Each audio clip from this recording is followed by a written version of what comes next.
સુરેન્દ્રનગરના લીંબડીમાં વરસાદી પાણી ભરાયા છે। વરસાદને પગલે ઠેર ઠેર વરસાદી પાણી ભરાતા લોકો પરેશાન થયા છે। ભારે વરસાદને પગલે ઠેર ઠેર પાણી ભરાતા લોકોને મુશ્કેલી વેઠવાનો વારો આવ્યો।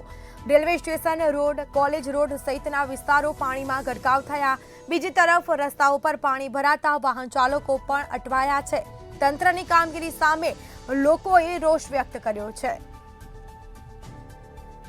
તો ભારે વરસાદને પગલે ઠેર ઠેર પાણી ભરાતા મુશ્કેલીમાં મુકાયા છે।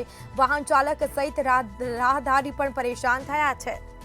તો રસ્તા પર પાણી ભરાતા વાહન ચાલકો પણ પરેશાન થયા।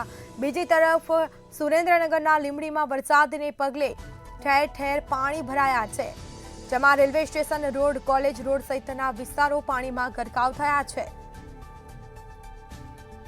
તો પાણી ભરાતા લોકોમાં પણ ભારે રોષ જોવા મળ્યો છે। લોકોને અવરજવર માટે મુશ્કેલી પડી રહી છે, તેમજ વાહન ચાલકો પણ અટવાયા છે।